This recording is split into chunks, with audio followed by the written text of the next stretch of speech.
2019ರಲ್ಲಿ ಆಕಸ್ಮಿಕ ಅಗ್ನಿ ಅವಘಡದಲ್ಲಿ ತನ್ನ 4 ವರ್ಷದ ಮುದ್ದಿನ ಮಗಳನ್ನ ಕಳೆದುಕೊಳ್ಳುವ ತಂದೆ ಅವಳ ನೆನಪನ್ನ ಮರೆಯಲು ಸಾಧ್ಯವಾಗದಾಗ ಪತ್ನಿ ಸುಧಾರಾಣಿ ಅವರ ಧೈರ್ಯದಿಂದ ಮತ್ತೆ ಚೇತರಿಸಿಕೊಂಡು ತನ್ನ ಮಗಳ ನೆನಪಿಗಾಗಿ ನೂರಾರು ಬಡ ವಿದ್ಯಾರ್ಥಿಗಳಿಗಾಗಿ ಸಹಾಯ ಮಾಡಬೇಕೆಂದು ನಿರ್ಧರಿಸಿ ತನ್ನ ವೇತನದ ಒಂದು ಭಾಗವನ್ನ ಮೀಸಲಿರಿಸಿ ಸರ್ಕಾರಿ ಶಾಲೆಯಲ್ಲಿ ವ್ಯಾಸಂಗ ಮಾಡುತ್ತಿರುವ ಬಡ ವಿದ್ಯಾರ್ಥಿಗಳಿಗೆ ಪುಸ್ತಕ, ಹಲವು ಪರಿಕರಗಳನ್ನು ವಿತರಿಸುವ ಮೂಲಕ ವಿದ್ಯಾರ್ಥಿಗಳಲ್ಲಿ ತನ್ನ ಮಗಳು ಹರ್ಷಾಲಿಯ ನೆನಪನ್ನ ಜೀವಂತವಾಗಿರಿಸಿದ್ದಾರೆ.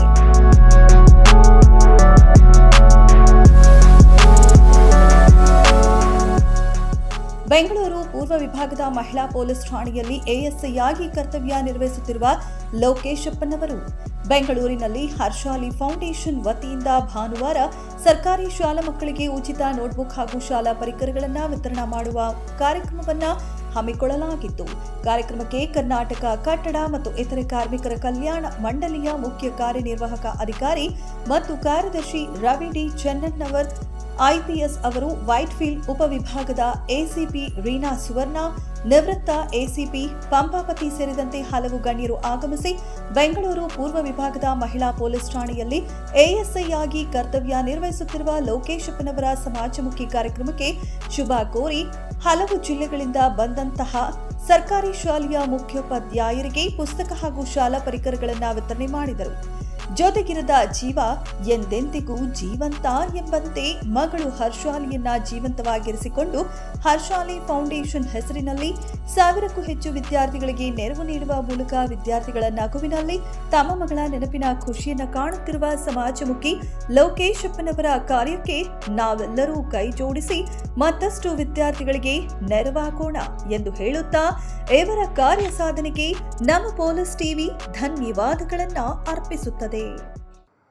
ಹೀಗೆ ಕೆಲವೇ ವರ್ಷಗಳ ಹಿಂಭಾಗ ಪೊಲೀಸ್ ಕ್ವಾರ್ಟರ್ಸ್ನಲ್ಲಿ ನಮ್ಮ ಲೋಕೇಶ್ ದಂಪತಿಗಳ ಪುತ್ರಿ ಆಟ ಆಡುತ್ತಿರುವಾಗ ಯಾರೋ ಒಂದು ಹುಲ್ಲಿಗೆ ಹಾಕಿದ ಕಸಕ್ಕೆ ಹಾಕಿದ ಬೆಂಕಿ ಒಂದು ಚಿಕ್ಕ ಕಂದಮ್ಮನ ಜೀವವನ್ನು ತೆಗೆದುಕೊಂಡಿತು.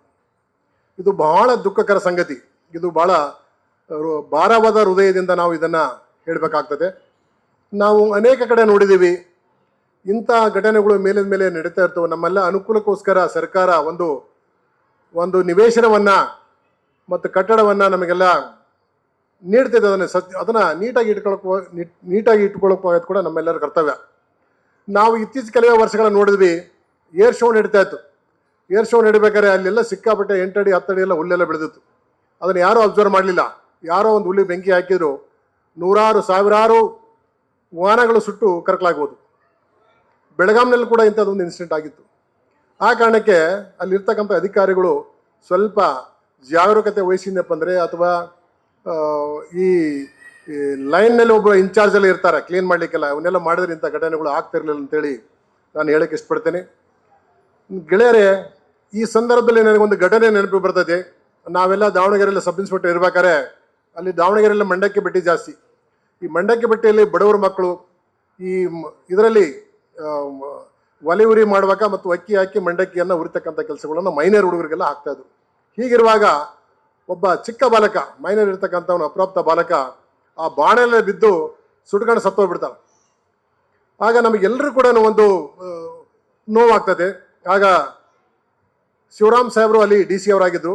ಅವರೆಲ್ಲ ನಮ್ಮನ್ನೆಲ್ಲ ಕರೆದು, ನೋಡ್ರಿ ಇಂಥ ಒಂದು ಘಟನೆ ಆಯಿತು, ಇದಕ್ಕೆ ಏನಾದರೂ ಒಂದು ಮಾಡಬೇಕಲ್ಲ, ನೀವು ಪೊಲೀಸ್ ಮನಸ್ಸು ಮಾಡ್ರಿ ಏನಾದ್ರು ಒಂದು ಮಾಡ್ತೀರಿ ಅಂತೇಳಿ ಅವರು ಹೇಳಿದ್ರಿಲ್ಲ. ಸ್ವಲ್ಪ ಟೈಮ್ ಕೊಡಿ ಸರ್, ಏನಾದರೂ ಮಾಡೋಣ ಅಂತೇಳಿ ನಾವು ಡಿಸೈಡ್ ಮಾಡಿದ್ವಿ. ಆಗ ಒಂದು ಬೆಳಕು ಅಂತ ಒಂದು NGO ನಾವೆಲ್ಲ ಪೊಲೀಸ್ ಅಧಿಕಾರಿಗಳೆಲ್ಲ ಸೇರ್ಕೊಂಡು ಒಂದು ಬೆಳಕು ಅಂತ ಒಂದು NGO ಸಂಸ್ಥೆಯನ್ನು ಮಾಡಿದ್ವಿ. ಅಲ್ಲಿ ಮಂಡಕ್ಕಿ ಬಟ್ಟೆಯಲ್ಲಿ ಕೆಲಸ ಮಾಡ್ತಕ್ಕಂಥ ಸುಮಾರು 60 ಬಾಲಕರನ್ನು ಹುಡುಕಿ ತಂದು ಅವರಿಗೆ ಸ್ಕೂಲಲ್ಲಿ ಅಡ್ಮಿಷನ್ ಮಾಡಿಸಿ ಮತ್ತು ಅವರಿಗೆ ಉಳ್ಕೊಳ್ಳಿಕ್ಕೆ ವಸತಿ ಮತ್ತು ಊಟದ ವ್ಯವಸ್ಥೆಯನ್ನು ನಾವು NGO ಮುಖಾಂತರ ಮಾಡಿದ್ವಿ. ಭಾಳ ಅಚ್ಚುಕಟ್ಟಾಗಿ ನಡೀತಾ ಇತ್ತು ಅದು. ಒಂದು ಈಗ I am talking about 20-25 years, 25 ವರ್ಷದಿಂದ. ಇತ್ತೀಚೆಗೆ ನಾವು ಅಲ್ಲಿಂದ ಬೇರೆ ಬೇರೆ ಕಡೆಗೆ ನಾವೆಲ್ಲ ವರ್ಗಾವಣೆ ಆದಮೇಲೆ ಅದು ಅಂಥ ಒಳ್ಳೆ ಬೆಳವಣಿಗೆ ಇಲ್ಲ ಅಂಥೇಳಿ ನನಗೆ ತಿಳಿದು ಬಂತು. ಆ ಥರನಾಗಿ ನಾವೆಲ್ಲರೂ ಮನಸ್ಸು ಮಾಡಿದರೆ ಏನಾದರೂ ಒಂದು ಒಳ್ಳೆ ಕೆಲಸ ಮಾಡಲಿಕ್ಕೆ ಸಾಧ್ಯ ಆಗುತ್ತೆ ಅಂತೇಳಿ ನಾನು ಹೇಳಕ್ಕೆ ಇಚ್ಛಪಡ್ತೀನಿ. ಜೊತೆಗೆ ಇನ್ನೂ ಒಂದು ಇನ್ಸಿಡೆಂಟನ್ನು ನೆನಪಾಗ್ತಾ ಇದೆ. ಹಿಂದೆ ಒಂದು ನಿಮಗೆ ನೆನಪಿರುವಾಗ ಒಂದು ದೊಡ್ಡ ಸುನಾಮಿ ಬಂದು ಕರಾವಳಿಯಲ್ಲಿ ಅನೇಕ ಜನ ಸಮುದ್ರ ಪಾಲಾದರು. ನಮ್ಮ ಚೂಡಾಮಣಿ ಅಂತೇಳಿ ನಮ್ಮಲ್ಲಿ ಜೊತೆ ಕೆಲಸ ಮಾಡಿದವರೊಬ್ಬರು, ಅವರು ಅವತ್ತಿನ ದಿನ ಸಮುದ್ರ ತೀರಕ್ಕೆ ಮಕ್ಕಳು ಸಮೇತ ಕುಟುಂಬ ಸಮೇತ ಎಲ್ಲ ಹೋಗಿದ್ರು. ಆ ಸಮುದ್ರ ಅಲೆಗೆ ಅವ್ರ ಮಕ್ಕಳೆಲ್ಲ ಇದಕ್ಕೆ ಸಮುದ್ರ ತೆಲೆಗೆಲ್ಲ ಸಮುದ್ರ ಪಾಲಾದು. ಆಗ ಅವರು ನಿರ್ಧಾರ ಮಾಡಿದರು, ಇನ್ನು ಮಕ್ಕಳೆಲ್ಲ ಸತ್ತೋದು, ಈ ದಿಕ್ಕಿನಲ್ಲಿ ನಾವು ಇರೋದು ಯಾಕೆ, ನಾವು ಕೂಡ ಸತ್ತೋಗ್ಬಿಡೋಣ ಅಂತ ನಿರ್ಧಾರ ಮಾಡಿದರು. ಆವಾಗ ಏನಾಯಿತು, ನೆಕ್ಸ್ಟ್ ಡೇ ಪೇಪರಲ್ಲಿ ಬಂತು, ಇಷ್ಟು ಜನ ಮಕ್ಕಳು ಸತ್ತೋದ್ರು, ಇಷ್ಟು ಜನ ತಂದೆ ಸತ್ತೋಗಿದ್ದಾರೆ, ಮಕ್ಕಳು ಅನಾಥರಾಗಿದ್ದಾರೆ ಅಂತೇಳಿ. ಆವಾಗ ಅವ್ರು ಯೋಚನೆ ಬಂತು, ನಮ್ಮ ಮಕ್ಕಳು ಸತ್ತೋದ್ರು ಕೂಡ ಬೇರೆಯವ್ರ ಮಕ್ಕಳು ಬದುಕಿದ್ದಾರೆ, ಆ ಮಕ್ಕಳು ನಾವು ಯಾಕೆ ಸಾಕಬಾರ್ದು ಅಂತ ಅವರಿಬ್ಬರು ದಂಪತಿಗಳು ನಿರ್ಧಾರ ಮಾಡಿದರು. ಆಗ ಅಲ್ಲಿ ಈ ಅನಾಥ ಮಕ್ಕಳನ್ನು ಅವರು ಸಂಬಂಧಪಟ್ಟ ಡಿ ಸಿ ಅವರಿಗೆಲ್ಲ ಪತ್ರ ಬರೆದು ಅನಾಥ ಮಕ್ಕಳನ್ನ ತಮ್ಮ ವಶಕ್ಕೆ ತಕ್ಕೊಂಡು ಸಾಕ್ಲಿಕ್ಕೆ ಸಹಿತ ಮಾಡಿ ತಮ್ಮ ಜೀವನವನ್ನು ರೂಪಿಸಿಕೊಂಡ್ರು. ಅದೇ ತೆರನಾಗಿ ಮತ್ತು ನಮ್ಮ ಲೋಕೇಶ್ ದಂಪತಿಗಳು ಅವರು ತಮ್ಮ ಮಗಳನ್ನು ಕಳ್ಕೊಂಡ್ರು ಕೂಡ ಬೇರೆ ಬೇರೆ ಮಕ್ಕಳ ವಿದ್ಯಾಭ್ಯಾಸಕ್ಕಾಗಿಯೇ ಇವತ್ತಿನ ದಿನ ಇಂಥ ಕಾರ್ಯಕ್ರಮಕ್ಕೆ ಒಂದು ಚಾಲನೆ ನೀಡಿರ್ತಕ್ಕಂಥದ್ದು ತುಂಬ ಸಂತೋಷವಾದ ವಿಚಾರ. ನಾನು ಯಾಕೆ ಇವು 2-3 ಇನ್ಸಿಡೆಂಟ್ ಹೇಳ್ತೀನಪ್ಪ ಅಂದ್ರೆ, ನಾವೆಲ್ಲರೂ ಕೂಡ ನಮ್ಮ ತಂದೆ ತಾಯಿ ಹೆಸರಿನಲ್ಲಿ, ಸಹೋದರ ಹೆಸರಿನಲ್ಲಿ, ಬೇರೆ ಬೇರೆ ಹೆಸರಿನಲ್ಲಿ ಕೂಡ ನಾವೊಂದು ಸಮಾಜಮುಖಿ ಕೆಲಸವನ್ನು ನಾವು ಮಾಡ್ಬೋದು. ನಾವು ನೋಡ್ತಾ ಇದ್ದೀವಿ, ಅನೇಕ ನಮ್ಮ ಬಡ ಮಕ್ಕಳಿಗೆ ಸ್ಕಾಲರ್ಶಿಪ್ ನಿಂತಾಗ, ಪ್ರೈಸ್ ಮನಿ ನಿಂತಾಗ, ಬೇರೆ ಬೇರೆ ಸಮಸ್ಯೆ ಇದ್ದಾಗ ನಾವೆಲ್ಲ ಸರ್ಕಾರಿ ಕಚೇರಿ ಅಲ್ಲಿ ಅಲಿತಿರುವಾಗ ಲೋಕೇಶ್ ಮತ್ತು ಇಲ್ಲಿರ್ತಕ್ಕಂಥ ಸುಬ್ರಹ್ಮಣ್ಯ ಮತ್ತು ಇಲ್ಲಿರ್ತಕ್ಕಂಥ ನಮ್ಮ ಷಡಾಕ್ಷರಿ ಅವರು, ಅನೇಕ ಇಲ್ಲಿ ನಮ್ಮ ಮಾನ್ಯರಿದ್ದಾರೆ, ಇವರೆಲ್ಲರೂ ಕೂಡ ನಮಗೆಲ್ಲ ಸಹಕಾರ ಕೊಟ್ಟರು. ಮತ್ತು ನಾವು ಅವ್ರಿಗೆಲ್ಲರೂ ಕೂಡ ಆ ಕಡೆ ಈ ಕಡೆ ಓಡಾಡಿ ಹೋದ ವರ್ಷ ಒಂದು 25,000 ಜನರಿಗೆ ಸ್ಕಾಲರ್ಶಿಪ್ ಹೆಲ್ಡಪ್ ಆಗಿತ್ತು. ನಾವು ಸಂಬಂಧಪಟ್ಟಂಥ ಅಧಿಕಾರಿಗಳಿಗೆಲ್ಲ ಸಂಪರ್ಕ ಮಾಡಿ ಅದನ್ನೆಲ್ಲದು ಆಲ್ಮೋಸ್ಟ್ ಒಂದು 15,000 ಸ್ಕಾಲರ್ಶಿಪ್ ರಿಲೀಸ್ ಆದವು, ಇನ್ನೊಂದು 8,000 ಉಳ್ಕೊಂಡದು.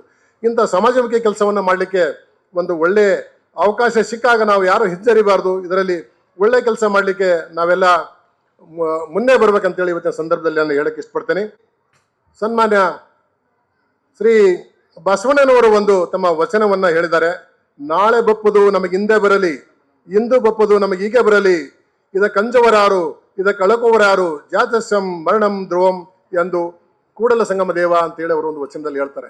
ನಾಳೆ ಬರೋದು ಹೀಗೆ ಬರಲಿ, ಹೀಗೆ ಬರೋದು ಈ ಕ್ಷಣದಲ್ಲಿ ಬರಲಿ, ಹುಟ್ಟಿದ ಮನಸ್ಸೆ ಸಾಲೇಬೇಕು, ಅದಕ್ಕೆ ನಾವು ವಂಚಿತೀವ ಅಂತ ಹೇಳ್ತಕ್ಕಂಥ ಒಂದು ನಾಡು ಇದು, ಕನ್ನಡ ನಾಡು.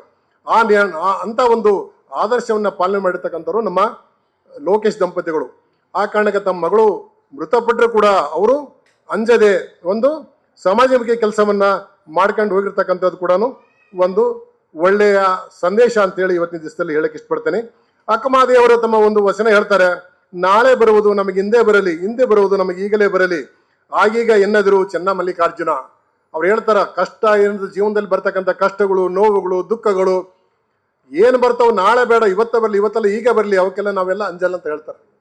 ಅಂತ ಒಂದು ನಾವು ಧೈರ್ಯಶಾಲಿಗಳಾಗಿರಬೇಕು, ಒಳ್ಳೆ ಒಳ್ಳೆ ಕೆಲಸ ಮಾಡಲಿಕ್ಕೆ ನಾವೆಲ್ಲ ಮುಂದೆ ಬರ್ಬೇಕಂತೇಳಿ ಇವತ್ತಿನ ಸಂದರ್ಭದಲ್ಲಿ ನಾನು ಹೇಳಕ್ಕೆ ಇಷ್ಟಪಡ್ತೀನಿ. ನಾವು ಶಿವಮೊಗ್ಗದಲ್ಲಿ ನಾನು ರವಿಚಂದ್ರ ಸಾಹೇಬ್ರ ಕಡೆಗೆ ನಾನೆಲ್ಲ ಕೆಲಸ ಮಾಡಿದ್ದೆ. ಅವರು SP ಆಗಿರೋದೇ ಸಮಾಜಮುಖಿ ಅನೇಕ ಕಾರ್ಯಗಳನ್ನು ಅವರೆಲ್ಲ ಮಾಡ್ತಾ ಇದ್ರು, ಒಳ್ಳೆ ಕೆಲಸ. ಅಲ್ಲಿ ನಮ್ಮ ಕರ್ನಾಟಕದ ಇತಿಹಾಸದಲ್ಲೇ ಒಂದು ಕ್ಯಾಂಟೀನ್ ಮಾಡಿದ್ರು ಸಾಹೇಬರು. 5 ರೂಪಾಯಿ ಅಥವಾ 1 ರೂಪಾಯಿ ಇರಬೇಕು, 1 ರೂಪಾಯಿಗೆ ಸಿಬ್ಬಂದಿಗೆ ಅಲ್ಲಿರ್ತಕ್ಕಂಥ ಎಲ್ಲರಿಗೂ ತಿಂಡಿ. ತಮಗೆ ನೆನಪಿರ್ಬೇಕಲ್ಲ ಸರ್, ಮಿನಿಮಮ್ ರೇಟ್ 1 ರೂಪಾಯಿ. ಈಗ ಹೆಂಗೆ ನಿಮಗೆ ಇದು ಹೆಂಗೆ ಕೊಡ್ತಾರೆ ಇಲ್ಲಿ ಇದರಲ್ಲಿಲ್ಲ, ಆ ಥರ ಪೊಲೀಸ್ ಸಿಬ್ಬಂದಿಗೆ ಫಸ್ಟ್ ಕ್ಲಾಸ್ ಅಲ್ಲಿರ್ತಕ್ಕಂಥ ಡ್ರಮ್ ಕರ್ಕೊಂಡು ಹೋಗಿ ಟೇಬಲ್ ಮಾಡ್ತಕ್ಕಂಥದ್ದು, ಅಲ್ಲಿರ್ತಕ್ಕಂಥ ಕಟ್ಟಿಗಳನ್ನು ಕೂಡ್ಲಿಕ್ಕೆ ಒಂದು ವ್ಯವಸ್ಥೆ ಮಾಡ್ತಕ್ಕಂಥದ್ದು. ವಿತಿನ್ ನೋ ಟೈಮ್ ಅದು ಎಲ್ಲಿ ಫಂಡ್ ಜನರೇಟ್ ಮಾಡ್ರೆ ಗೊತ್ತಿಲ್ಲ, ಅಲ್ಲಿರ್ತಕ್ಕಂಥ ಒಂದು ಏನೋ ಇರ್ತಕ್ಕಂಥ ಆದಾಯವನ್ನು ಬಳಸ್ಕೊಂಡು ಒಂದು ವ್ಯವಸ್ಥೆಯನ್ನು ಮಾಡಿರ್ತಕ್ಕಂಥದ್ದು. ಆ ನಿಟ್ಟಿನಲ್ಲಿ ನಾವೆಲ್ಲರೂ ಕೂಡ ಮುಂದಿನ ದಿನದಲ್ಲಿ ಈಗ ಸಾಹೇಬರು ಭಾಳ ಅತ್ಯುತ್ತಮ ಒಂದು ಇಲಾಖೆಯಲ್ಲಿ ಇದ್ದಾರೆ. ಅವರು ಕಾರ್ಮಿಕ ಇಲಾಖೆ ಬಂದ್ರೆ ಭಾಳ ಅನೇಕರು ಬಡವರು ಇರ್ತಕ್ಕಂಥವ್ರು, ತೊಂದರೆಯಲ್ಲಿ ಇರ್ತಕ್ಕಂಥವ್ರು, ನೋವಿನಲ್ಲಿರ್ತಕ್ಕಂಥ ಒಂದು ಇಲಾಖೆ. ಈ ಸಂದರ್ಭದಲ್ಲಿ ಸಾಕಷ್ಟು ಒಳ್ಳೆ ಕೆಲಸ ಮಾಡಲಿಕ್ಕೆ ಸಾಹೇಬ್ರಿಗೆ ಒಂದು ಅವಕಾಶ ಇದೆ. ಅವರಿಗೆ ಸರ್ಕಾರ ಹುಡುಕಾಡಿ ಒಂದು ಒಳ್ಳೆಯ ಜಾಗವನ್ನು ನೇಮಕ ಮಾಡಿದೆ. ಆ ಕಾರಣಕ್ಕೆ ಅನೇಕ ಬದಲಾವಣೆಗಳನ್ನು ತರಲಿಕ್ಕೆ ಅವರಿಗೆ ಅವಕಾಶ ಇದೆ. ನಾವೆಲ್ಲ ನೋಡಿದ್ದೀವಿ ಸರ್, ಈಗೆಲ್ಲ ಬೇರೆ ಬೇರೆ ಇದರಲ್ಲೆಲ್ಲ they are not giving A minimum salary, ಆ ಥರ ಪರಿಸ್ಥಿತಿ ಇದೆ. ಅವರಿಗೆ TA ಕೊಡಲ್ಲ, DA ಕೊಡಲ್ಲ, ಆಮೇಲೆ ಸರಿಯಾಗಿ HRA ಕೊಡಲ್ಲ. ಅನೇಕ ಸಮಸ್ಯೆಗಳ ಮಧ್ಯೆ ಅನೇಕ ಒಂದು ಬೇರೆ ಬೇರೆ ಕಾರ್ಮಿಕರು ಅವರೆಲ್ಲ ಒದ್ದಾಡ್ತಿರ್ತಾರೆ. ತಾವು ದಯವಿಟ್ಟು ಈ ನಿಟ್ಟಿನಲ್ಲಿ ಒಂದು ಸಹಾಯ ಸಹಕಾರ ಮಾಡಿದರೆ ಒಳ್ಳೇದಾಗುತ್ತೆ ಅಂತೇಳಿ ನಾನು ಹೇಳಕ್ಕೆ ಇಷ್ಟಪಡ್ತೀನಿ. ನಮ್ಮ CP ಸಾಹೇಬ್ರು ಬರಬೇಕಿತ್ತು. CP ಸಾಹೇಬ್ರು ಬಂದು ನಾನು ಅವ್ರ ಮುಖಾಂತರ ಕೂಡ ಒಂದು ಮನವಿ ಮಾಡಲಿದ್ದೆ. ಯಾಕಂದರೆ ಕ್ವಾರ್ಟರ್ಸಲ್ಲಿ ಇರ್ತಕ್ಕಂಥ ಕೆಲವೊಂದು ಇದೇ ಥರ ಘಟನೆಗಳು ಮತ್ತೆ ಯಾರ ಮಕ್ಕಳಿಗೆ ಆಗೋದು ಬೇಡ. ಅಲ್ಲಿರ್ತಕ್ಕಂಥ ಹುಲ್ಲು ಕ್ಲೀನ್ ಮಾಡ್ತಕ್ಕಂಥದ್ದು, ಮನೆ ಮೇಲೆ ಮೇಳತಕ್ಕಂಥ ಮರಗಳನ್ನು ಕಿತ್ತಾಕ್ತಕ್ಕಂಥದ್ದು, ಇಂಥ ಕಾರ್ಯಗಳು ಮಾಡಿದರೆ ಸರ್ಕಾರಿ ಕಟ್ಟಡಗಳು ಭಾಳ ದಿನ ಬಾಳಿಕೆ ಬರ್ತವೆ ಮತ್ತು ಇಲ್ಲಿರ್ತಕ್ಕಂಥ ಮಕ್ಕಳಿಗೆ ಕೂಡ ಯಾವುದು ಅನ್ಯಾಯ ಆಗೋದಿಲ್ಲ, ತೊಂದರೆ ಆಗಲ್ಲ ಅಂತ ಹೇಳಿ ಇವತ್ತಿನ ಸಂದರ್ಭದಲ್ಲಿ ಹೇಳಕ್ಕೆ ಇಷ್ಟಪಡ್ತೇನೆ. ನಾವು ಪ್ರತಿ ವರ್ಷ ಈಗ ನನ್ನ ಮಗಳು ತೀರ್ಕೊಂಡಿದ್ದಾಳೆ ಅಂತ ನಾನು ಇದನ್ನು ಕೊಡೋಕ್ಕೆ ಸ್ಟಾರ್ಟ್ ಮಾಡಿಲ್ಲ. ಈ ಹಿಂದೆ ನಾನು ಪೊಲೀಸ್ ಇಲಾಖೆಗೆ ಸೇರಿದಾಗಿಂದಲೂ ನಾನು ನನ್ನ ಕೈಲಾದ ಅಂದರೆ ಸ್ಟಾರ್ಟಿಂಗಲ್ಲಿ ನನ್ನ ಶಾಲೆಗೆ ಮಾತ್ರ ನಾನು ಕೊಟ್ಕೊಂಬರ್ತಿದ್ದೆ. ಕಷ್ಟ ಏನು ಅಂತ ನನಗೆ ಗೊತ್ತಿತ್ತು. ನಾವು ಓದುವಾಗ ಒಂದು ಪೆನ್ ಇರಲಿಲ್ಲ, ಒಂದು ಬುಕ್ಕು ತಗೋಬೇಕು ಅಂದರೆ ತುಂಬ ಕಷ್ಟ ಇತ್ತು. ಆ ಕಷ್ಟದಲ್ಲಿ ನಾವು ಓದಿದ್ದು ಗೊತ್ತಾಗಿ ನಾನು ಇಲಾಖೆಗೆ ಸೇರಿಕೊಂಡಾದ್ಮೇಲೆ ಹೇಗೆ ಅಂದರೆ ಈಗ ಒಂದು ಮಾರ್ಗದರ್ಶನ ಅಂತ ಇರಬೇಕು. ಈಗ ನನ್ನ ಉದಾಹರಣೆ ಏನಂತ ಅಂದರೆ, ನಾನು ಓದುತ್ತಾ ಇರುವಾಗ ನಾನು PUC ಓದಿದೆ, SLC ಆದಮೇಲೆ PUC ಓದಿದೆ. PUC ಫಸ್ಟ್ ಕ್ಲಾಸ್ ತೊಗೊಂಡು ಯಾರಾದರೂ ಮನೆಗೆ ಇದ್ದರು ಅಂತಂದರೆ ಅದು ನಾನು ಒಬ್ಬನೇ ಅಂತ ನಾನು ಅಂದ್ಕೊತೀನಿ. ಯಾಕೆ ಅಂತಂದರೆ ನನಗೆ ಮಾರ್ಗದರ್ಶನ ಇಲ್ಲ. PUC ಫಸ್ಟ್ ಕ್ಲಾಸಾಗಿ ಓದಿ ಏನು ಮಾಡಬೇಕು ಅಂತಲೇ ಗೊತ್ತಿರಲಿಲ್ಲ. ಅಂಥ ಒಂದು ಅಂದರೆ ಆ ಹಳ್ಳಿಯ ವಾತಾವರಣ ಆ ಥರ ಇತ್ತು. ಅಂದರೆ ಎಲ್ಲ ಯಾರೂ ಓದಿರಲಿಲ್ಲ, ಅವ್ರಿಗೂ ಮಾರ್ಗದರ್ಶನ ಇರಲಿಲ್ಲ. ಏನು ಮಾಡಬೇಕು ಅಂತಂದಾಗ ನಾನು ಒಂದು ವರ್ಷ ಕೆಲಸ ಮಾಡಿದೆ. ಕೆಲಸ ಮಾಡಿ ಆದಮೇಲೆ ಯಾರೋ ಒಬ್ಬರು ಪುಣ್ಯಾತ್ಮ ಈಗ ಗೊತ್ತಿರೋರಂತಾರೆ, ಈಗ ಯಾರೋ ನಿಮ್ಗೆ ಗೊತ್ತಿದೆ ಇಂಥ ಓದೋಕ್ಕೆ ನಿನಗೆ ಸಹಾಯ ಆಗುತ್ತಪ್ಪ, ಹಾಸ್ಟೆಲ್ ಇದ್ದಾವೆ, ಸರ್ಕಾರದಿಂದ ಬರುವಂಥ ಸವಲತ್ತುಗಳೇ ವಿದ್ಯಾರ್ಥಿಗಳಿಗೆ ಗೊತ್ತಿರಲ್ಲ. ಇಂಥ ಹಾಸ್ಟೆಲ್ ಇದೆ, ಮಹಾರಾಜ ಕಾಲೇಜ್ ಹಾಸ್ಟೆಲ್ ಇದೆ, ನೀವು ಹೋಗಿ ಓದಿ ಫ್ರೀಯಾಗಿ ಸಿಗುತ್ತೆ ನಿಮಗೆಲ್ಲ ಅಂತಂದಾಗ ಆ ಟೈಮಲ್ಲಿ ನಾವು ಹೋಗಿ ಓದಿ ಆ ನಂತರ ಪೊಲೀಸ್ ಕೆಲಸಕ್ಕೆ ಸೇರಾದ್ಮೇಲೆ ನಾನು ಏನು ಕಷ್ಟ ಅನುಭವಿಸಿದ್ದೆ ಆ ಕಷ್ಟವನ್ನು ನೆನೆಸ್ಕೊಂಡು ನಾನು ಸ್ಟಾರ್ಟಿಂಗಿಂದ ನಮ್ಮೂರು ಶಾಲೆ, ನಮ್ಮದು ಅರಸೀಕೆರೆ ತಾಲೂಕು ಹೊಲೆಹಳ್ಳಿ ಅಂತ ಆ ಶಾಲೆಗೆ ನಾನು ಬುಕ್ ಕೊಡೋಕ್ಕೆ ಸ್ಟಾರ್ಟ್ ಮಾಡಿದೆ. ನಿರಂತರವಾಗಿ ನಾನು ಆ ಶಾಲೆಗೆ ಕೊಟ್ಕೊಂಡು ಬರ್ತಿದ್ದೆ. 2019ರಲ್ಲಿ ನಮ್ಮ ಮಗಳು ತೀರೋದ್ಮೇಲೆ ಇದನ್ನು ಜಾಸ್ತಿ ಮಾಡಿದೆ. ಅಂದರೆ ಬೇರೆ ಬೇರೆ ಶಾಲೆಗಳಿಗೆ ಇವಳ ಹೆಸರಲ್ಲಿ ನನಗೆ ಆಗ ಮಾಡೋಕ್ಕೇನು ಆ ಥರ ಸಿಕ್ಕಿರಲಿಲ್ಲ. ಈಗ ನನ್ನ ಮಗಳು ತೀರೋದ್ಮೇಲೆ ಇವಳ ಹೆಸರಲ್ಲಿ ಒಂದು ಫೌಂಡೇಶನ್ ಅಂತ ಮಾಡಿಬಿಟ್ಟು ಅದನ್ನು ಮಾಡಬೇಕು ಅಂತ ಇನ್ನೂ ರಿಜಿಸ್ಟ್ರೇಷನ್ ಮಾಡಿಸಿಲ್ಲ. ಅವಳ ಹೆಸರಲ್ಲೇ ಸುಮಾರು ನಾವು ಈಗ 2019ರಿಂದ ಸುಮಾರು 6-7 ಶಾಲೆಗಳಿಗೆ, ಅದು ಯಾವ ಥರ ಶಾಲೆ ಅಂತಂದರೆ ಕೆಲವು ಶಾಲೆಗಳಲ್ಲಿ ನೆನೆಸ್ಕೊಂಡ್ರೆ ಕಣ್ಣೀರು ಬರುತ್ತೆ ಅಂತಹ ಶಾಲೆ ಮಕ್ಕಳುಗಳಿದ್ದಾರೆ. ಅಲ್ಲಿ ಕೆಲವೊಂದು ಶಾಲೆಯಲ್ಲಿ ಹೇಳಿದ್ರು ನಮಗೆ, ಈ ಮಕ್ಕಳುಗಳು ನೀರು ಕುಡಿಯೋಕ್ಕೆ ಬಾಟ್ಲುಗಳಿರಲ್ಲ, ಆ ಶಾಲೆಯಲ್ಲಿ ಬಾಟ್ಲಿರಲ್ಲ. ಒಂದು ಶಾಲೆಯಲ್ಲಿ ಈ ಬಿಸಾಕಿ ಹೋಗ್ತಾರಲ್ಲ, ಈ ವಾಟ್ರ್ ಬಾಟ್ಲು ಬಿಸಾಕಿ ಹೋಗ್ತಾರಲ್ಲ, ಆ ಬಾಟ್ಲಿಗೆ ಒಂದು ಬಾಟ್ಲಿ ತಗೊಳಕ್ಕೆ 10 ವಿದ್ಯಾರ್ಥಿಗಳು ಕಿತ್ತಾಡಾರಂತೆ. ಅವ್ರು ಯಾರೋ ಫೋನ್ ಮಾಡಿ ಹೇಳಿದ್ರು ನಮ್ಗೆ, ಈ ಶಾಲೆಗೂ ನೀವು ಕೊಟ್ಟರೆ ಬೇರೆ ಶಾಲೆಗಿನ್ನ ಕೊಡೋಕ್ಕೆ ಈ ಶಾಲೆಗೆ ಕೊಟ್ಟರೆ ನಿಮ್ಗೆ ಅನುಕೂಲ ಆಗುತ್ತೆ, ಇಂಥ ಶಾಲೆಗೆ ಕೊಡಬೇಕು ಅಂದಾಗ ನಾವು ಆ ಶಾಲೆನ ಆಯ್ಕೆ ಮಾಡ್ಕೊಂಡು, ನಾವು ಆಯ್ಕೆ ಮಾಡ್ಕೊಂಡಿರೋವೆಲ್ಲ ಕೆಲವು ಶಾಲೆಗಳು ಅಂತಹ ಶಾಲೆಗಳನ್ನು ಆಯ್ಕೆ ಮಾಡಿಕೊಂಡು ನನ್ನ ಪ್ರತಿ ವರ್ಷದ 3 ತಿಂಗಳು ಸಂಬಳನ ನಾನು ಅದಕ್ಕೋಸ್ಕರ ಮೀಸಲಿಟ್ಟಿದ್ದೀನಿ. ಮತ್ತು ನಮ್ಮ ಸ್ನೇಹಿತರು ಬಂಧುಗಳು ಇರ್ಬೋದು, ಅವರ ಅಲ್ಪ ಸಹಾಯ ಮಾಡ್ತಾರೆ. ಅದ್ರ ಮೂಲಕ ಪ್ರತಿ ವರ್ಷ ನಾವು ಇಲ್ಲೇನು ಒಂದೊಂದು ಕಾರ್ಯಕ್ರಮ ಮಾಡ್ಕೊತೀವಿ. ಕಾರ್ಯಕ್ರಮ ಮಾಡಿಕೊಂಡು ನಾವೇ ಆ ಶಾಲೆ ಸುಮಾರು 500-600 ಕಿಲೋಮೀಟ್ರ್ ಇದ್ದಾವೆ, ಆ ಶಾಲೆಗೆ ಹೋಗಿ ನಾವು ಬುಕ್ಸ್ ಇರ್ಬೋದು, ಏನು ಶಾಲಾ ಪರಿಕರಗಳು ಇರ್ಬೋದು ಕೊಟ್ಬಿಟ್ಟು ಯಥಾಸ್ಥಿತಿಯಲ್ಲಿ ನಾವು ಪೊಲೀಸ್ ಕೆಲಸ ನಾವು ಮಾಡ್ಕೊಂಡು ಹೋಗ್ತೀವಿ. ಯಾಕೆಂದರೆ ಪೊಲೀಸ್ ಕೆಲಸದಲ್ಲಿ ಏನಾರೋ ಒಂದು ಸಣ್ಣದು ಏನೋ ಒಂದು ಮಾಡಿದ್ರೆ ಅದು ದೊಡ್ಡದಾಗಿ ತೋರಿಸ್ತಾರೆ. ಎಲ್ಲರಿಗೂ ಗೊತ್ತಿರ್ಬೋದು, ಇಲ್ಲಿ 90% ಇರೋದೆಲ್ಲ ಪೊಲೀಸ್ ಮತ್ತು ಪೊಲೀಸ್ ಫ್ಯಾಮಿಲಿ ಇದ್ದಾರೆ. ಏನೋ ಒಂದು ಸಣ್ಣದಾದರೆ ಈಗ ಇರೋದು 50,000 70,000 ಪೊಲೀಸರು ಇದ್ದಾರೆ. ಬೇರೆ ಏನೋ ಡೆಲ್ಲಿಲಿ ಯಾರೋ ಒಂದು ಸಣ್ಣ ಕೆಲಸ ತಪ್ಪು ಮಾಡಿದಂದರೆ ಇಡೀ ಪೊಲೀಸ್ ಡಿಪಾರ್ಟ್ಮೆಂಟ್ಗೆ ಅದನ್ನು ಅಂಟಿಸ್ತಾರೆ. ಆದರೆ ಅದು ಇದೇ ಥರ ಕಾರ್ಯಕ್ರಮ ಮಾಡ್ಕೊಂಡು ಹೋಗೋದು ಯಾರೂ ಅದನ್ನು ಪ್ರಚಾರ ಮಾಡಲ್ಲ. ಈಗ ಒಳ್ಳೆ ಕೆಲಸ ಮಾಡೋದನ್ನು ಪ್ರೋತ್ಸಾಹಿಸಬೇಕು.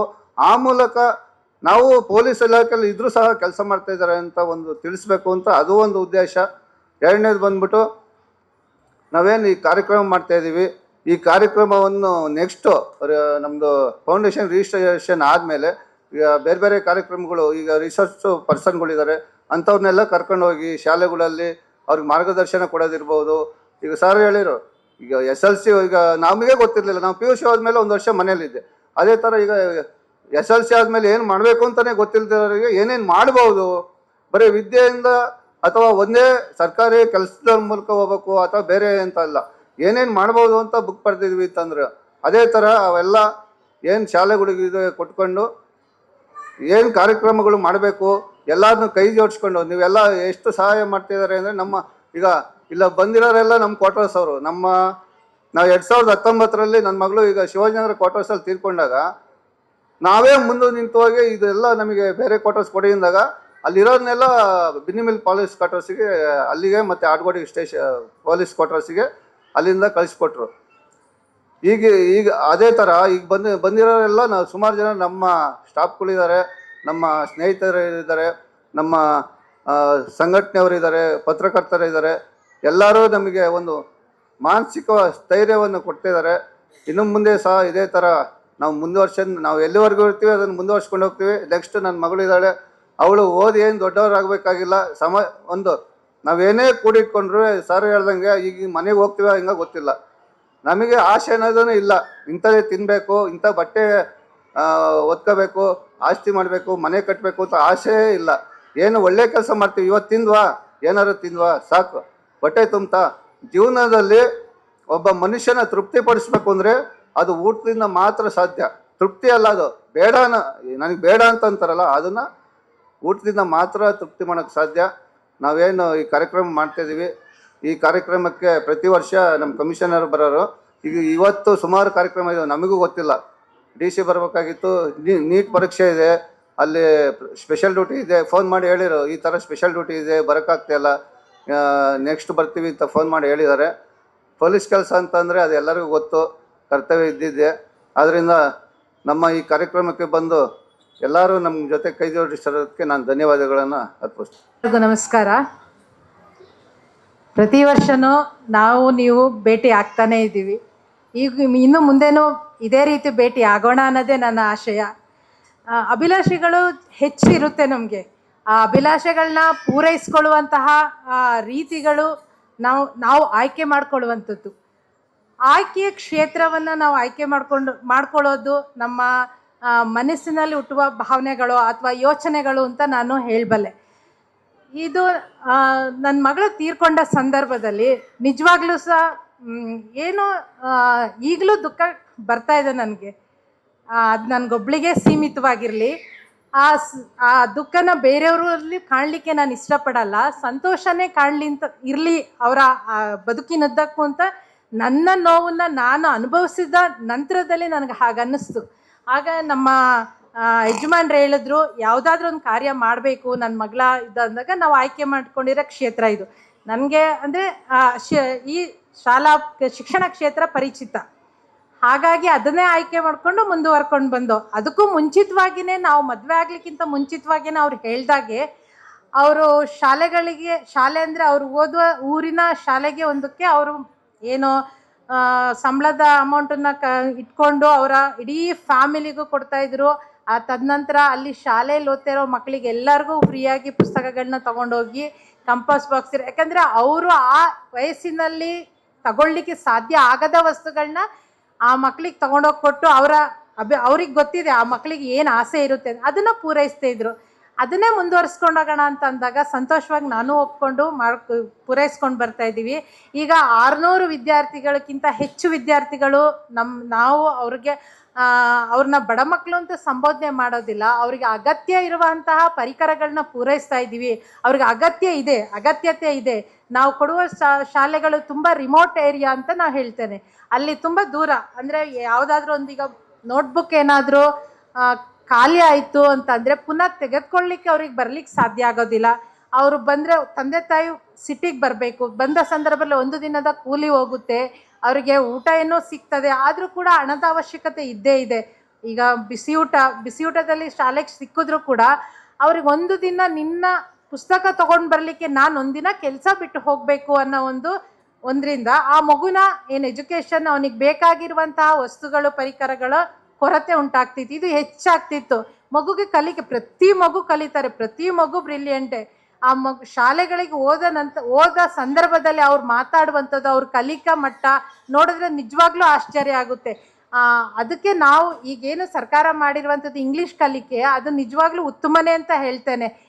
ಈ ಸಿಟಿಲಿ ಓದುವಂತಹ ಮಕ್ಕಳಿಗೆ ಪೈಪೋಟಿಯಾಗಿ ಅವ್ರು ಕಲಿತಾ ಇದ್ದಾರೆ. ಅದಕ್ಕೆ ಅವರಿಗೆ ಪರಿಕರಗಳ ಕೊರತೆ ಇರ್ತಾ ಇತ್ತು, ಸಫಿಷಿಯೆಂಟ್ ಬುಕ್ಗಳು ಇರ್ತಾ ಇರಲಿಲ್ಲ. ಅದನ್ನು ನಾವು ಸಹಾಯ ಮಾಡೋದ್ರಿಂದ ಆ ಮಗು ಅದರಲ್ಲೂ ಕೂಡ ಚೇತರಿಕೆ ಕಂಡುಕೊಂಡು ಕಲಿಕೆಯಲ್ಲಿ ಉತ್ತಮ ಆಗ್ತಾ ಇದ್ದೇನೆ, ಕಲೀಲಿಕ್ಕೆ ಹುಮ್ಮಸ್ಸು ಬರ್ತಾ ಇದೆ. ಅವ್ರ HMಗಳು ಶಿಕ್ಷಕರು ಹೇಳ್ತಾರೆ, ನೀವು ಕೊಟ್ಟ ಪುಸ್ತಕನ ಒಂದು ಪೇಜನ್ನು ವೇಸ್ಟ್ ಮಾಡದೆ ನೀಟಾಗಿ ಬಳಸ್ಕೊಳ್ತಾರೆ ಮೇಡಮ್. ಅವರು ತುಂಬ ಅಭಿಮಾನ ಅವರಿಗೆ. ನಾವು ಇದು ಕೊನೆ ಜೂನ್ ತಿಂಗಳು ಬಂತು ಅಂದರೆ ಅವ್ರಿಗೇನೋ ಹುಮ್ಮಸ್ಸು. ನಾವು ನಮ್ಮಲ್ಲಿ ಆ ಹುಮ್ಮಸ್ಸನ್ನ ನಾವು ಯಾವಾಗ ನೋಡ್ತೀವಿ ಸಿಟಿ ಮಕ್ಕಳಲ್ಲಿ ಅಂತಂದರೆ ಬರ್ತ್ಡೇಲಿ ಗಿಫ್ಟ್ ತಗೊಳ್ಳೋಕ್ಕೆ ನನಗೆ ಗಿಫ್ಟ್ ಕೊಡ್ತಾರೆ ಅಂತ ಯಾವ ರೀತಿ ನಾವು ಸಿಟಿ ಮಕ್ಕಳು ಹುಮ್ಮಸ್ಸಿಂದ ಇರ್ತೀವಿ, ಬರ್ತ್ಡೇ ದಿನಾನ ನಾವು ಹೆಂಗೆ ಆಚರಿಸ್ತೀವಿ ಆ ರೀತಿ ಅವರು ಆ ಪುಸ್ತಕವನ್ನು ನಾವು ಏನು ಕೊಡುವ ಬುಕ್ಕನ್ನು ನಾವು ಅವ್ರ ಕಾತ್ರದಿಂದ ಕಾದು ಇಸ್ಕೊಂಡು ಅವ್ರ ಮುಖದಲ್ಲಿ ಆ ಸಂತೋಷ ಕಾಣ್ತೀವಿ. ಅವ್ರಿಗೆ ಅದೇನೋ ಒಂದು ನಾವು ಆ ರೀತಿಯ ನಾನು ಅವ್ರನ್ನ ತುಲನೆ ಮಾಡಿ ನೋಡಿದಾಗ ಆ ಥರ ಅಭಿಪ್ರಾಯ ನನ್ನಲ್ಲಿ ಉಟ್ಕೊಳ್ತು. ಆನಂತರ ನಮ್ಮ ಹಸ್ಬೆಂಡ್ ಒಂದು ಮಾತು ಹೇಳಿದ್ರು, ನಾವು ಯಾಕೆ ಈ ಥರ ಬಾಟಲ್ಗಳನ್ನು ಕೊಡ್ತಾ ಇದ್ದೀವಿ ಅಂತಂದಾಗ, ಒಂದು ರಿಮೋಟ್ ಏರಿಯಾ ಅದನ್ನು ಕೂಡ ಅಲ್ಲಿ ಪ್ರವಾಸೋದ್ಯಮ ಚೆನ್ನಾಗಿದೆ. ಅಲ್ಲಿಗೆ ಬಂದಂತಹ ಪ್ರವಾಸಿಗರು ಬಂದಂಥ ಕುಡ್ದ ಬಾಟಲ್ಗಳನ್ನ ಎಸ್ತು ಹೋಗಿರೋದನ್ನ ಈ ಶಾಲೆ ಮಕ್ಕಳು ಬಿಟ್ಟು ಹೋಗುವಂಥ ಸಂದರ್ಭದಲ್ಲಿ ರೋಡ್ ಸೈಡಲ್ಲಿದ್ದ ಬಾಟಲ್ಗಾಗಿ ಒಡೆದಾಡಿ ಕಿತ್ತಾಡಿ ಯಾರಿಗೆ ಸಿಗುತ್ತೆ ನಾಳೆ ಆ ಹೊಸ ಬಾಟ್ಲ್ ಅವ್ರಿಗೆ, ಅದು ಹಳೆ ರೋಡಲ್ಲಿ ಬಿದ್ದ ಬಾಟ್ಲಲ್ಲ, ಹೊಸ ಬಾಟ್ಲ್ ಅವರಿಗೆ. ಹಾಗೆ ಅವರು ಅದನ್ನು ತಗೊಂಡು ಶಾಲೆಗೆ ಹೋಗ್ತಾ ಇದ್ರು. ಅದನ್ನು ಒಬ್ರು ಶಿಕ್ಷಕರು ಹೇಳಿದ್ರು, ಈ ರೀತಿಯ ಪುಟ್ಟ ಮನಸ್ಥಿತಿಯ ಮಕ್ಕಳು, ಅವರಿಗೆ ಏನೋ ಹೊಸದು, ಅದು ಹೇಗಿದೆ ಏನು ಅಂತ ಗೊತ್ತಿಲ್ಲ, ನೀವು ಈ ರೀತಿ ಅವರಿಗೆ ಏನು ಅವಶ್ಯಕತೆಗಳಿಗೆ ಅವ್ರಿಗೆ ಪೂರೈಸಬೇಕು ಅಂತ ಕೇಳಿದಾಗ ಈ ಥರ ಪಟ್ಟಿ ಕೊಟ್ಟರು. ಹಾಗೆ ನಾವು ಅದನ್ನು ವಾಟ್ರ್ ಬಾಟ್ಲು ಅಂತ ನೀರನ್ನು ತೊಗೊಂಡೋಗೋ ಬಾಟ್ಲು ಕೂಡ ಅವರಿಗೆ ಬೇಕಾದಂಥ ಅವಶ್ಯಕತೆಗಳಲ್ಲಿ ಒಂದು ಅಂತ ಪರಿಗಣಿಸಿ ಅದನ್ನು ಸೇರಿಸ್ಕೊಂಡು, ಹೀಗೆ ನಾವು ಇನ್ನೂ ಹೆಚ್ಚು ಶಾಲೆಗಳನ್ನ ನಾವು ಹೆಚ್ಚು ಮಕ್ಕಳನ್ನ ಪಡ್ಕೊಂಡು ಹೋಗ್ತಾ ಇದ್ದೀವಿ. ಇದೆಲ್ಲರೂ ನಿಮ್ಮ ಸಹಕಾರದಿಂದಲೇ ಆಗ್ತಾ ಇರೋದು. ನೀವುಗಳೆಲ್ಲರೂ ನಮಗೆ ಸಹಕಾರ ನೀಡಿದ್ರಿ. ಇಲ್ಲಿ ಬಂದು ಫಂಕ್ಷನ್ನ ಅಟೆಂಡ್ ಮಾಡೋದು ಕೂಡ ಅದು ಕೂಡ ಒಂದು ರೀತಿಯ ನಮಗೆ ಸಹಕಾರನೇ. ನಮಗೆ ಮುಂದಿನ ವರ್ಷನೂ ಹೀಗೆ ಬನ್ನಿ. ಎಲ್ಲರೂ ನಮ್ಮ ಲೈಫಲ್ಲಿ ಕೆಲವು ಘಟನೆಗಳಾದಮೇಲೆ ಕುಗ್ಗೋಗ್ಬಿಡ್ತೀವಿ. ಯಾಕಪ್ಪ ನಮಗೆ ಜೀವನ ಹಿಂಗೆ ಮಾಡ್ತು, ದೇವ್ರನ್ನ ಬೈತೀವಿ, ನಮ್ಮನ್ನು ನಾವೇ ಒಂದು ಇದರಲ್ಲಿ ತೊಡಗಿಸ್ಕೊಂಡು ಬಿಡ್ತೀವಿ. ಬಟ್ ಲೋಕೇಶಪ್ಪಯಿಂದ ನಾವು ಕಲಿಬೇಕಾಗಿರೋದು ಆಗೋದಾಗ್ತಾ ಇರುತ್ತೆ ಲೈಫಲ್ಲಿ, ಒಳ್ಳೆಯದಾಗಲಿ ಕೆಟ್ಟದಾಗಲಿ. ಬಟ್ ಅದನ್ನೆಲ್ಲ ಸೈಡಿಗೆ ಇಟ್ಬಿಟ್ಟು ಸಮಾಜಕ್ಕೆ ನಮ್ಮಿಂದ ನಾವು ಏನು ಮಾಡಬಹುದು, ಸಮಾಜದ ಒಂದು ಅಂಗವಾಗಿ, ಆ ಸಮಾಜದ ಒಳಿತಿಗಾಗಿ ಮಕ್ಕಳು ಅಂದರೆ ನನ್ನ ಪ್ರಕಾರ ಮಕ್ಕಳೇ ಈ ಸಮಾಜಕ್ಕೊಂದು ಆಸ್ತಿ. ಯಾರು ಮಕ್ಕಳಿಗಾಗಿ ಆಸ್ತಿ ಮಾಡಬೇಡಿ, ಮಕ್ಕಳನ್ನೇ ಆಸ್ತಿಯನ್ನಾಗಿ ಮಾಡಿ ಅಂತ ಹೇಳ್ತೀವಿ. ಭಗವದ್ಗೀತೆಯಲ್ಲಿ ಕೂಡ ಅದೇ ಇರೋದು.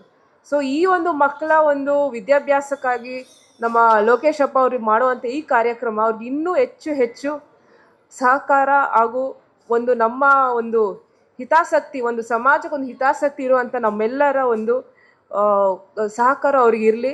ನಾವೆಲ್ಲರೂ ಕೈ ಜೋಡಿಸೋಣ.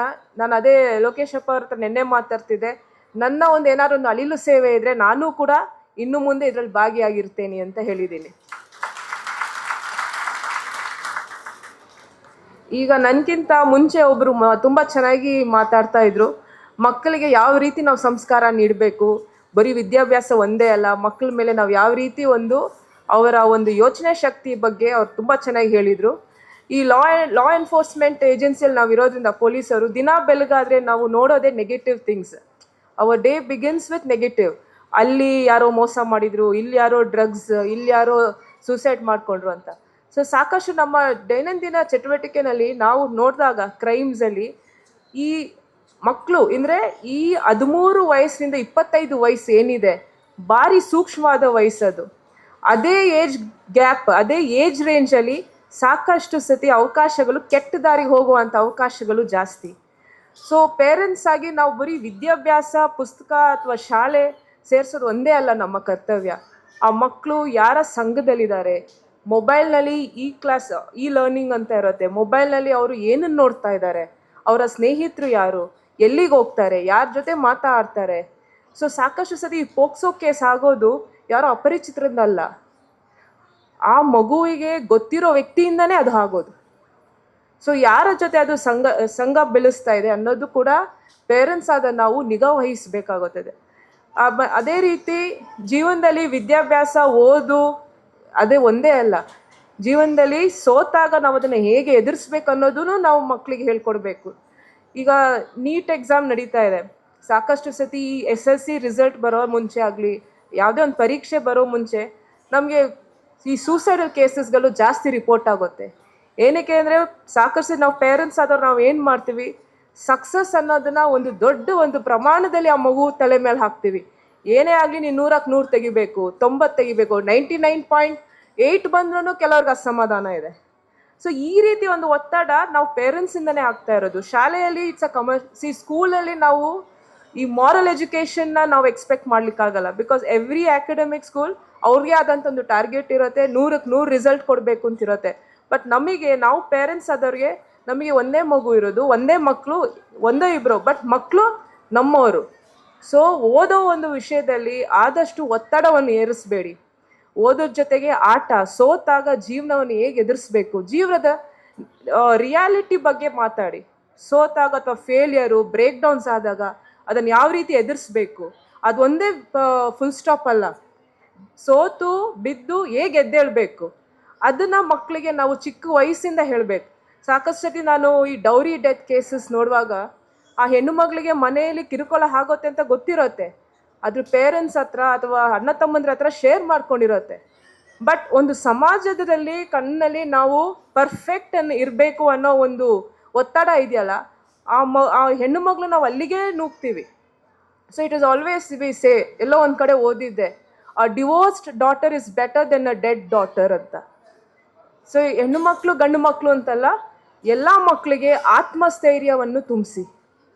ಅದು ವಿದ್ಯಾಭ್ಯಾಸದಿಂದ ಆಗಿರ್ಬೋದು, ಸ್ಪೋರ್ಟ್ಸಿಂದ ಆದರೂ ಆಗಿರ್ಬೋದು, ಅಥವಾ ಅವ್ರ ಹವ್ಯಾಸದಿಂದ ಆಗಿರ್ಬೋದು, ಅಥವಾ any special curricular extra curricular ಆ್ಯಕ್ಟಿವಿಟಿಯಿಂದ ಆಗಿರ್ಬೋದು. ಆತ್ಮವಿಶ್ವಾಸ, ಆತ್ಮಸ್ಥೈರ್ಯವನ್ನು ಫಸ್ಟ್ ನಾವು ತುಂಬಿಸ್ಬೇಕಾಗಿರೋದು ನಮ್ಮೆಲ್ಲರ ಜವಾಬ್ದಾರಿ. ವಿದ್ಯಾಭ್ಯಾಸದಲ್ಲಿ ಅತಿ ಹೆಚ್ಚು ಮಾರ್ಕ್ಸ್ ಬರೋದು ತಾನಾಗೆ ಅದಾಗುತ್ತೆ, ಬಟ್ ಜೀವನದ ಪರೀಕ್ಷೆಯಲ್ಲಿ ಗೆಲ್ಲೋದು ನಮ್ಮೆಲ್ಲರ ಜವಾಬ್ದಾರಿ. ಅದನ್ನು ಮಕ್ಕಳಿಗೆ ನಾವು ಸರಿಯಾದ ವಯಸ್ಸಲ್ಲಿ ಹೇಳ್ಕೊಡ್ಬೇಕು. ಸೊ ಈ ಒಂದು ಮಾತುಗಳನ್ನ ನಾನು ಹೇಳ್ತಾ, ಈ ಒಂದು ಕಾರ್ಯಕ್ರಮ ಇದೇ ಥರ ಯಶಸ್ವಿ ಆಗಲಿ. ನಮ್ಮ ಲೋಕೇಶಪ್ಪ ಇನ್ನೂ ಸಾಕಷ್ಟು ಮಕ್ಕಳಿಗೆ ಇದೇ ಥರ ಒಂದು ಕಾರ್ಯಕ್ರಮವನ್ನು ನಡೆಸಿ ಅವರ ಜೀವನವನ್ನು ಬೆಳಗಿಸ್ಲಿ. All the best Lokeshappa. Thank you.